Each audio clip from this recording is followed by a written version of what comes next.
Why has Hong Kong dominated Western headlines while other street movements around the world are relatively ignored?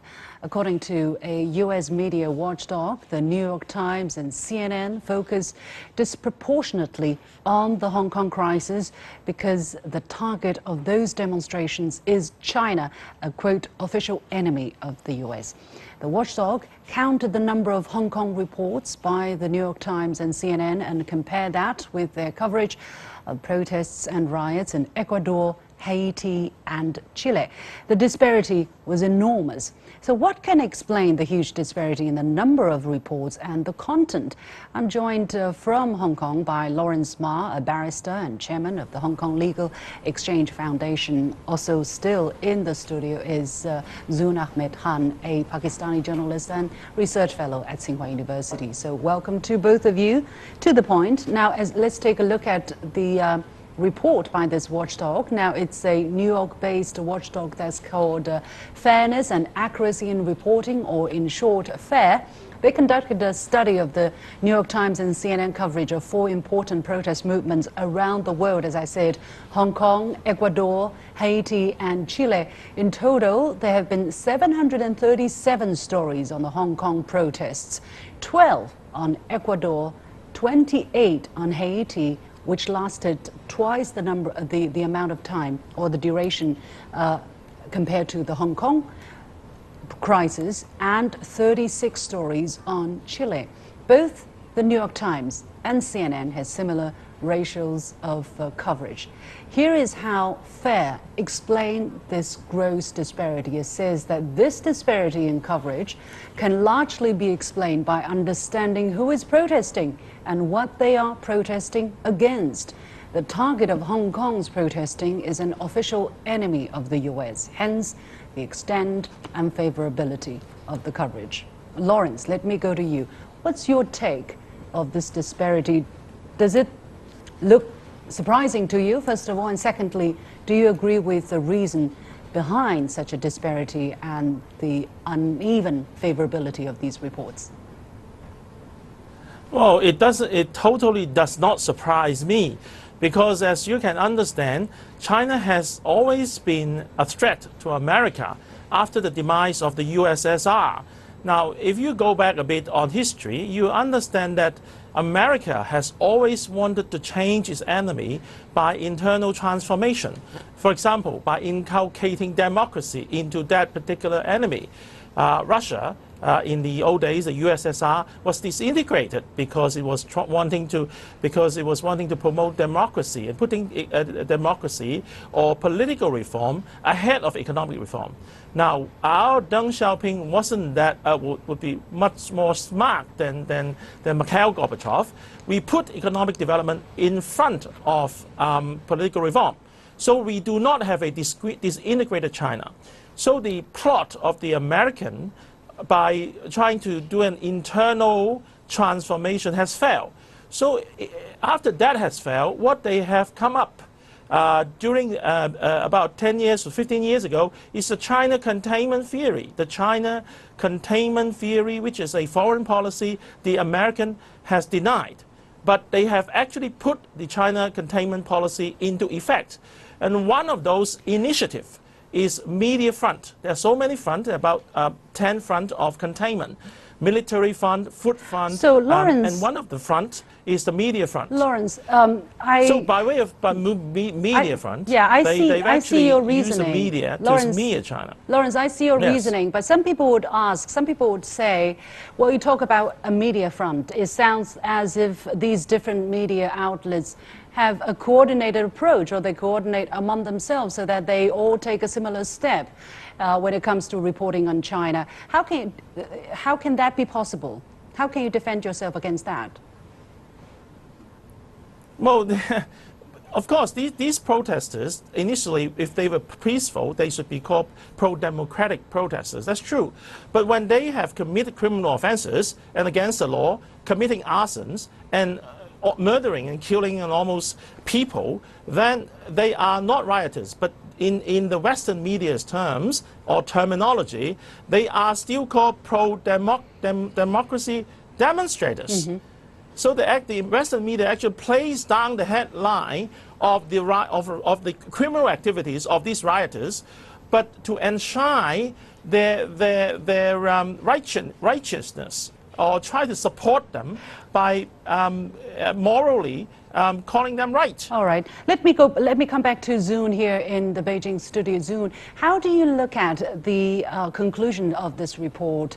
Basically, I think it is very, very clear. The disparity is, obvious to everybody to see. I mean, we have done this headline buster on a weekly basis. Basically, this is exactly what we have been calling, what we have been saying. They have not been fair. They have been focusing disproportionately on the crisis in Hong Kong. But we have yet to make the conclusion that is because the people who are protesting, the people that, what the Hong Kong people have been protesting against is the communist government here on the mainland, is the central government in China. How do you look at this conclusion here? I mean, Lucian, I think before we get into what the incentives could be for these media outlets to well, the reason why there is such a seemingly coordinated approach towards the protests in Hong Kong. But this isn't the first time, right? I mean, if you look at how in the previous 2 decades in general, how American media has covered various issues. For example, I will go not that long ago in Syria when people did not really know the difference between the rebels and ISIS. So, but the American media kept supporting anyone who took a stand against Assad. And similarly, maybe even with greater thrust, the Hong Kong cause in American mentality is a very strong one to support people against this communist regime. Americans still want to pursue these values that they have exported throughout the world ever since, especially the fall of USSR. It took more speed, and we all know that Hong Kong is one way for the US to target China, to also help or in a way assist this impression, this perception in the world that China is cruel to its people, China is not giving the due rights to the people of Hong Kong. And I think we already know that the US has picked a side, and their media is supporting. The US media has been a major source of propaganda and is also leading narratives in the world to a great extent. So it definitely serves a purpose. But, just for the devil's advocate, people in CNN or New York Times or many of the other mainstream US media would say, well, we don't coordinate among ourselves, we just focus our attention on Hong Kong because we think it is important. There are also people who say, China is such an important country, China is an emerging power. Of course, we pay more attention to what's happening in China than some other countries such as Ecuador or Chile or even the UK or France.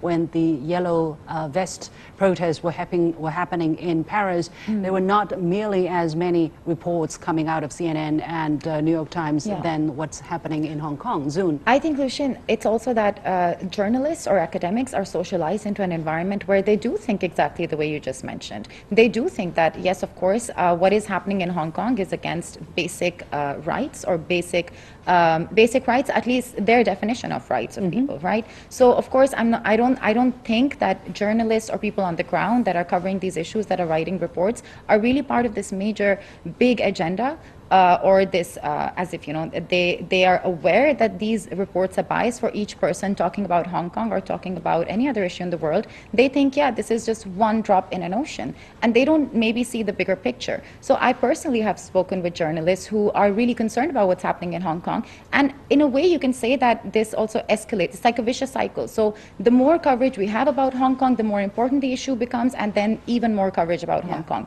So, of course, I mean, is it a coordinated effort by thousands of people or even tens of thousands of people covering it? I don't think so. But is it about more about socialization, about what kind of moral values these people are supporting? And in that sense, I mean, this is what propaganda is all about. It creates an air that these are the priorities and this is what's important. Lawrence, what is your take? I mean, how do you explain the extraordinary disproportionality that have been seen on CNN and New York Times in particular compared to what happens at their doorstep? For instance, the Haiti crisis, which lasted twice as long as the crisis in Hong Kong, got very little mention. I mean, and there are more people that are killed in Haiti as well, over 40 according to the United Nations. And yet, when CNN talks about Haiti, it's almost just like one or two sentences in what's happening around the world, or mostly they were just talking about how U.S. interests or U.S. citizens were being affected by the crisis in Haiti.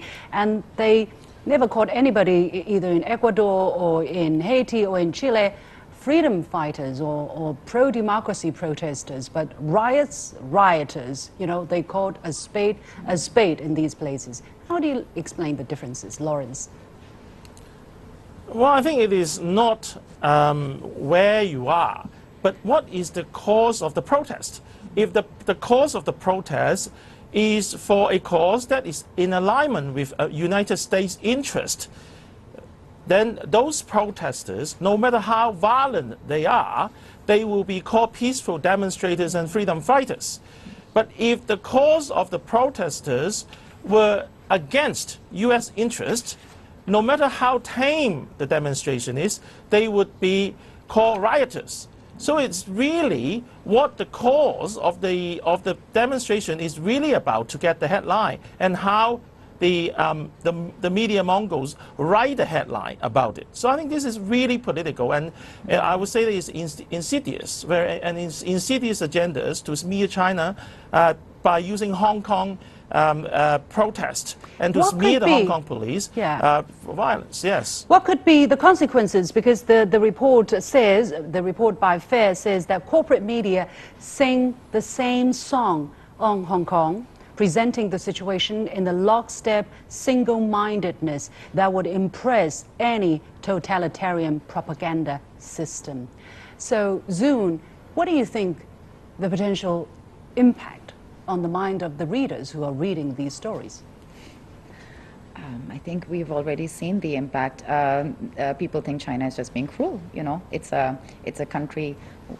Or those who are unaware of what's happening on the ground, it's all of their perception, their awareness, their knowledge is based on these reports, and that is exactly what these media outlets take benefit from and take advantage of. So I've spoken to many people in recent weeks and especially even months. The amount of misunderstandings about China's policy vis-a-vis Hong Kong have increased, and it has all to do with this wording, and that's why media plays a very, very decisive role. You know, I'll go back to the point that you were just making in the previous question, that these words, these definitions are completely subjective and completely political. So whether is it a rebellion, is it peaceful, is it for freedom, or is it I mean, even terms like freedom fighter or threatening riots, like these are all terms, they all depend on what side of the fence you're standing on. And unfortunately. We have to leave it there. Many thanks to Lawrence Ma joining us from Hong Kong, and Zoon Ahmed Khan joining us here in Beijing. And with that, we come to the end of this edition of The Point with me, Liu Xin. Thanks for watching. You've got The Point. Once again, Happy New Year.